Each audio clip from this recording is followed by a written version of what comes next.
What's up, y'all? Welcome back to my YouTube channel, Essence of Lex. Thank you for joining me again on my Bloom journey. And if you clicked on these videos because you're interested in my review and my recap of episode 12 of Sistas, called Backlash. Now, this episode, this probably is not going to be as long as my normal review and recaps. And I say that, and then every time I start talking, somehow my video always turns out to be longer than what I thought it was going to be, even after editing. Overall, this episode, really was like another drag episode, still unanswered questions, nothing getting resolved, none of the storylines, moving forward. So overall, the episode, just wasn't given. I guess you can say that. Mainly because certain storylines that have been developed since the beginning of the season and even previous seasons is still going on. So, and still unanswered questions. But like I said, we're going to go ahead and entertain it. And let's see what's going on in this episode. Picking up from where we left off in the last episode, Calvin was beating Q with the golf club, which he should have done episodes ago. Q is not dead. But is very, but he is very bruised, and I'm pretty sure he's hurting like crazy. Kind of started off the episode, and then the rest of the Calvin and Sabrina scene was kind of boring. I was not interested in anything that they was talking about, so it's not even worth mentioning. But what I can say is this, did Calvin forget that Q is the reason that he moved in with Maurice? Did he forget how that all played out and how he convinced Maurice to let him stay after Q told him that sob story about how he grew up and all that? He done told so many stories. I don't know if any of them is true at this point about his background. So, I think Calvin has forgotten that, Q basically stays there because of him, So, he kind of played a part in it. Yeah, this is all Maurice's fault and Maurice doing, from jump. But Calvin, I think played a part in it as well. Q went to work all beat up and stuff. So he was talking to Danny or whatever. And he told Danny that, he got into it with Jonah. Just lying. He got beat up by Calvin by the golf club. I think he told Danny that he got beat up by what did he say? I think he said a baseball bat. So yeah, that story is, I don't know where it's going, but I guess it's developing with Danny and Q. But I just really wish somebody or Danny figure out who this Q is. When the Q got the job at the airport, and that whole story started developing, I thought that, it was going to be interesting to see how it play out. But right now, currently in this episode, I'm not that much interested anymore. I want it to wrap up. I want Maurice out of jail. I want Q in jail, paying for what he did and the crimes that he committed. I want that storyline to wrap up. So going back to Karen, Andy, and Danny at the office, at the doctor's office, and basically who's the daddy, who's the pappy Karen. I left off the last review saying that I'm interested to see who's the pappy. I'm really interested because I really don't know what she said, because I'm not going to believe it anyway until a DNA test is given. Still want to know who is the daddy according to Karen. Who did Karen sleep with on the 12th? They're in the office or whatever, and Andy and Danny are saying, okay, so who's the daddy? Who did you sleep with on the 12th? And Karen is hesitant to tell them who she slept with on the 12th. Karen doesn't seem pleased about this 12th date, because in her head she was thinking she got pregnant on the 19th.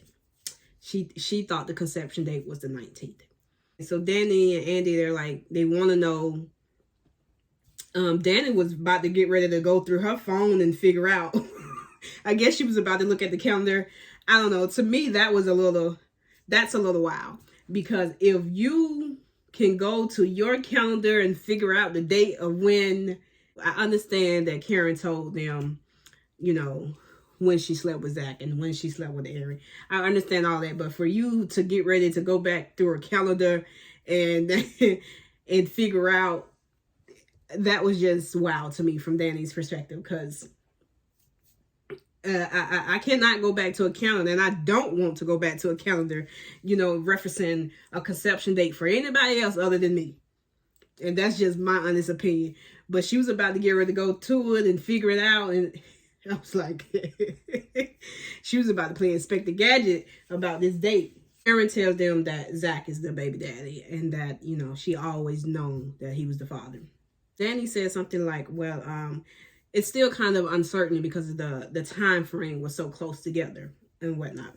And Danny doesn't believe Karen, just like I don't believe Karen. And I don't think Andy is too convinced that Zach is the father either. And I don't know, it just seemed like Karen was lying. That's how it came off to me. Not only did it come off as if she was lying, it also seemed like she was disappointed. If you've been saying from jump that it's Zach, baby. You've been saying that it's not Aaron. You've been saying that you want it to be Zach, baby, and not Aaron, because you don't know anything about Aaron. You prefer that the baby be by Zach. And I could be reaching, we always reaching when it comes to Tyler Perry and his shows. And so I'm going to continue to reach, but it's just given that it's not Zach, baby, just from how, her demeanor and response was when she was just so shocked that it was the 12th. To me, if Zach is the baby based off that date, to me, I think she would kind of flaunt it, because everybody has been just like saying, well, are you sure? Do you know really? So I think she would have took that moment and that opportunity to gloat in the fact that Zach is the baby daddy, and she didn't. So I'm kind of side-eyeing this date of the 12th and Zach being the daddy. But as of right now, I guess we're going with Zach being the daddy. But the verdict is still not out on that. Let's just say that. Doctor gave Karen, the go-ahead she could start back going to her regular schedule, but still take it easy. So, of course, Karen went to the salon. Aaron came to the salon. And they talked, they had a conversation, whatever. And basically Karen told Aaron that, Zach is the father. Nothing really too much happening in that scene. The only thing that I can think about from that scene really is the fact that Aaron, again, saying the right things. Aaron, saying to Karen how can he support her, and that, he's a little disappointed, but basically he's still going to be there, and blah, blah, blah, blah, blah. Just saying all the right positive things. And, the only thing I can say about this, and I have been saying it, is that nobody is this patient. Nobody is this patient. I think about it from Fatima's perspective. It's, I guess you can say it's kind of the same thing, because it was a situation that was before Fatima and before Aaron, basically. So I guess you can say that Aaron's take on it is kind of the same as Fatima's take.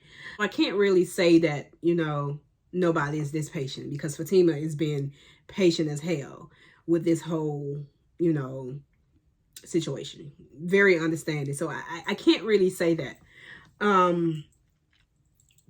But I can say that there is something not right about Aaron. And in the words of Fatima, I just can't quite put my finger on it, but something is, something is off with Aaron, and I'm just waiting for it to hit the fan, and I don't know if that speaks to truly the show, or if that speaks to, or does that make me a messed up person for thinking, the worst of people, I don't think that, I'm thinking the worst of people. It's just more so of, nobody is perfect. Everybody has flaws. And we haven't seen his flaws yet. It hasn't surfaced yet, And to me, that's a big red flag, So we'll see, as season progresses on. But I really would like to know more about Aaron. More about Aaron past, and also more about, Aaron outside of this Karen mess. Because right now it's getting very much suspicious. That's all I can say about that. Okay, what happens next? Maurice is still in jail. And I love Maurice. I really do. I love his remarks and his antics. He's gonna be himself regardless.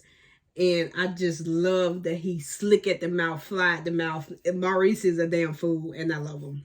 On the other hand, this prosecutor can't stand. This prosecutor has been added to the list, the long list of people that I think Madam should take care of. But she's not.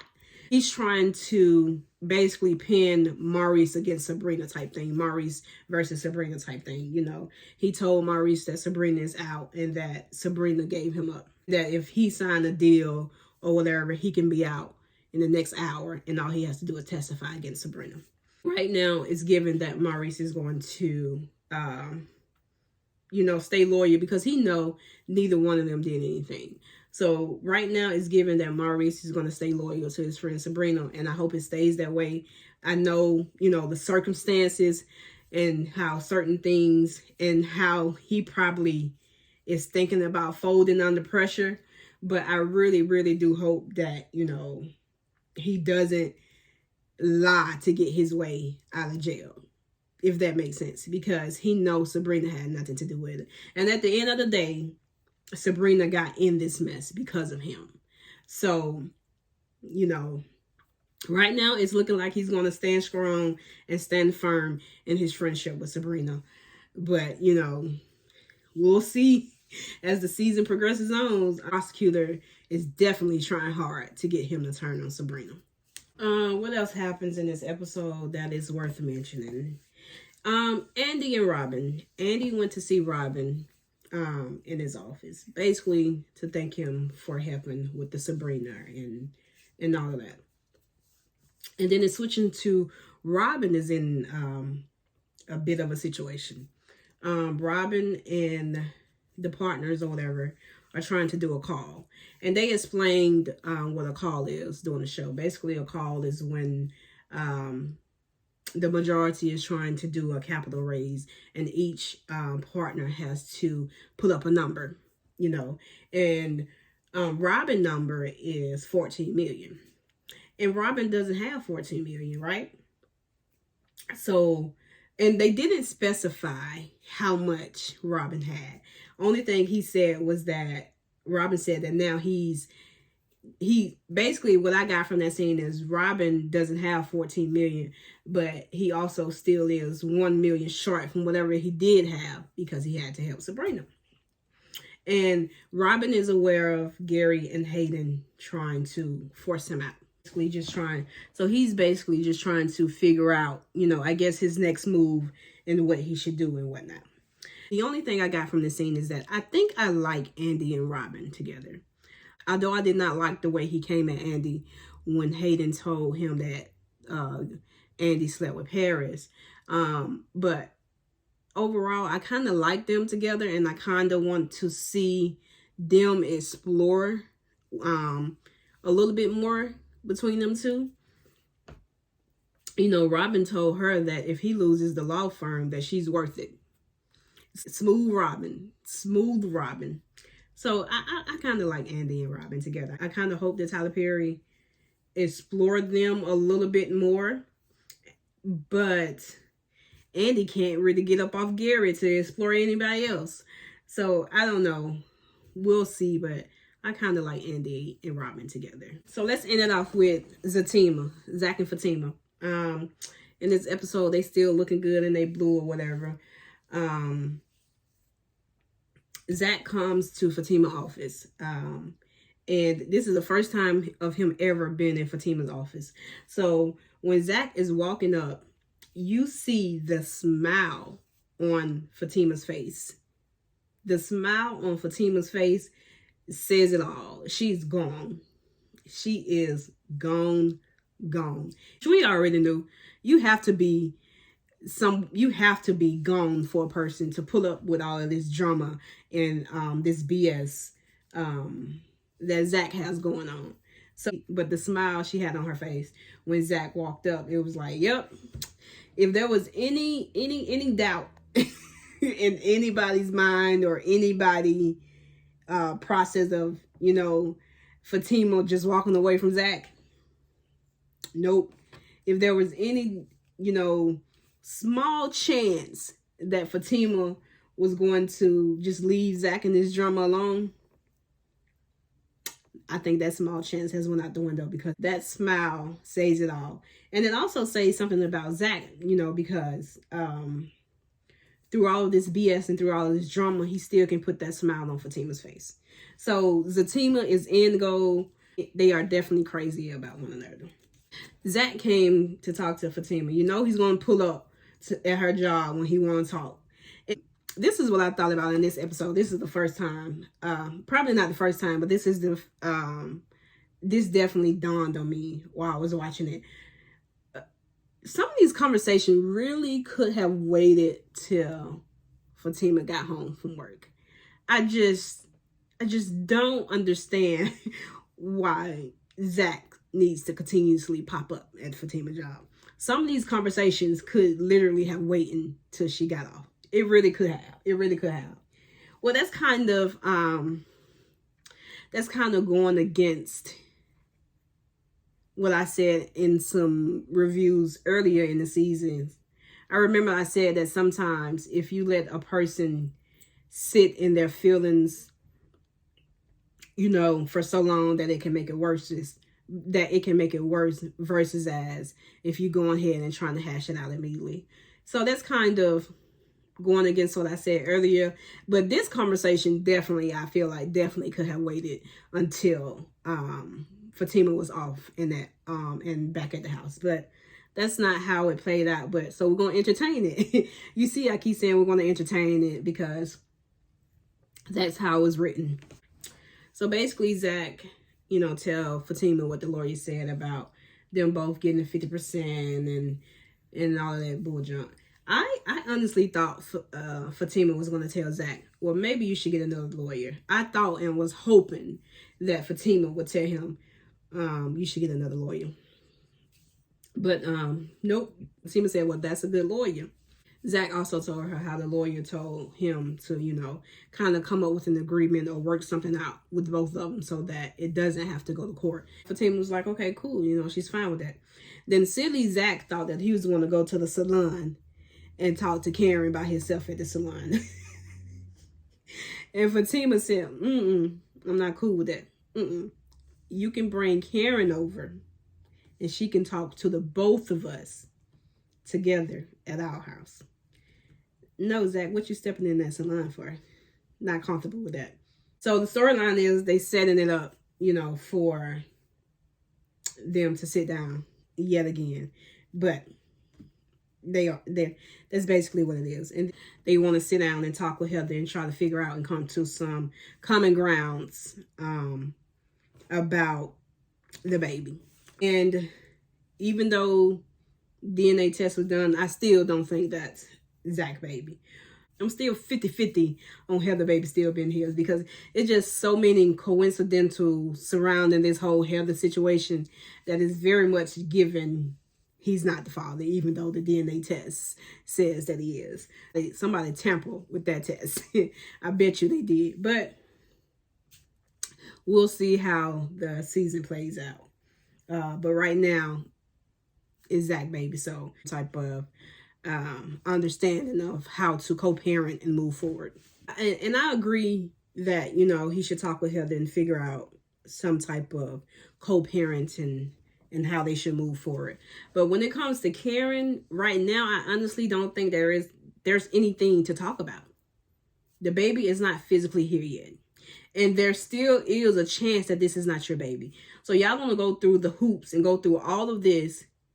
And what happens if it doesn't end up being your baby? Because at this point, it's still a maybe to Zach and Fatima.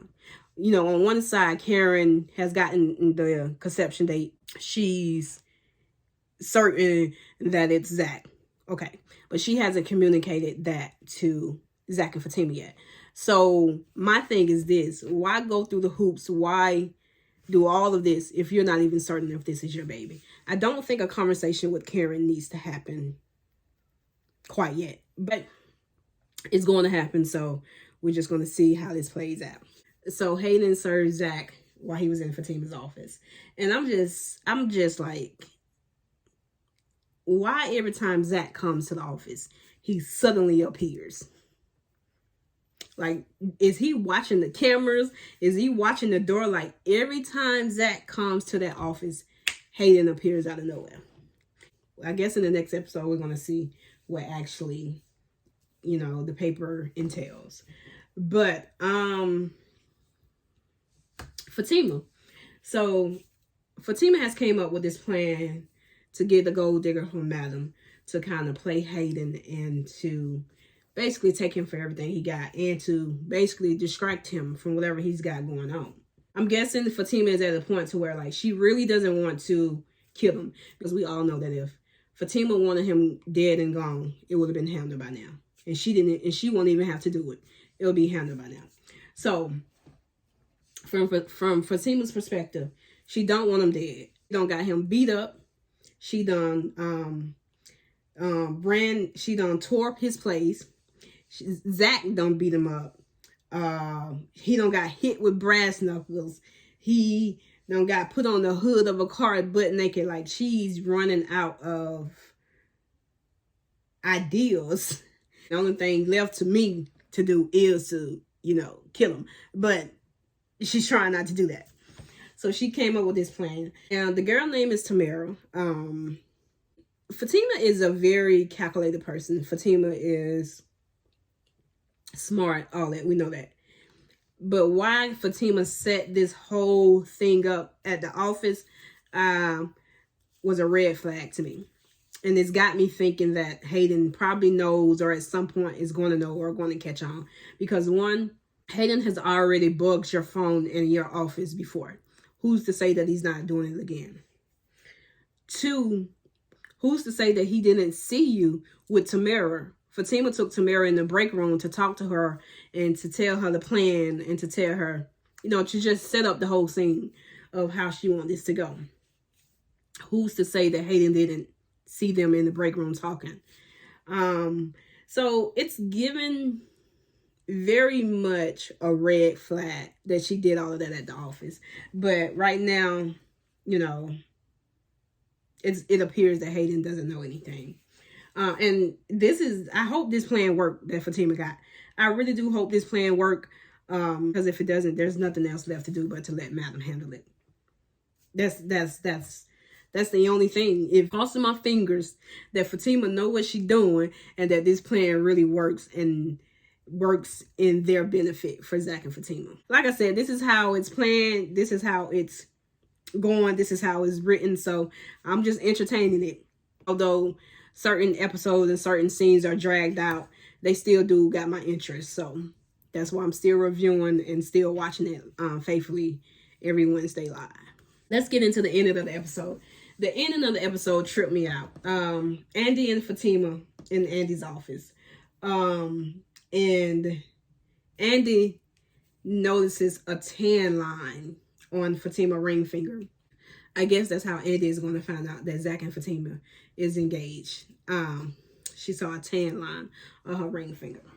Now, hear me out. One, my first question is, why do Fatima even have a tan line? Because Fatima don't wear the ring to work. And 90% of the time, Fatima is always at work. We never see a scene of it being the weekend for Fatima. Fatima is always at work or getting ready for work or coming from work. So basically, she's always at work. How do she have a tan line on her ring finger? Like, how? That definitely threw me by complete surprise. I'm not even gonna lie. That threw me by complete surprise. Tyler Perry is playing with me. I think I didn't like that. I would much rather have, you know, preferred a scene where Fatima tells Andy when she's ready. And, you know, and they can have that good, you know, woman to woman moment, that good friend to friend moment of being excited for your sister, your friend, you know, getting engaged. It might happen in the next episode. I would much have rather preferred Fatima tell Andy on her own when she was ready. But that's not how it was written. We saw Zatima first. So even when Zach proposed to Fatima on the Zatima show, I even tweeted that I can't wait for Andy's reaction to finding out this news. And when I tweeted that, I had envisioned, you know, Fatima telling Andy on her own when she was ready. But the tan line don't gave it away, I guess. You know, so, you know, it could be that, you know, that heart-to-heart moment that, oh my God, you engaged, congratulations, and all of that type of things happen in the next episode. But I wanted it to be on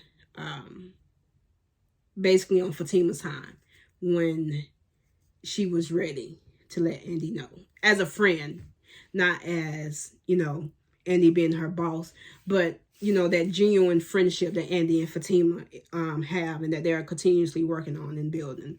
That was kind of a moment, but that's what happened. That's it for episode 12. If you made it all the way through the end of this video, go ahead and give me a like. And if you could comment down below, end, so that I know that you watched it all the way through the end. And also let me know your thoughts on episode 12. How did you feel about episode 12? What would you rate episode 12? If you could rate it on a scale of 1 to 10, 10 being the highest, what would you rate episode 12? I'll see y'all in the next review and recap. We got to go see how Andy reacts to the news of Zach and Fatima being engaged.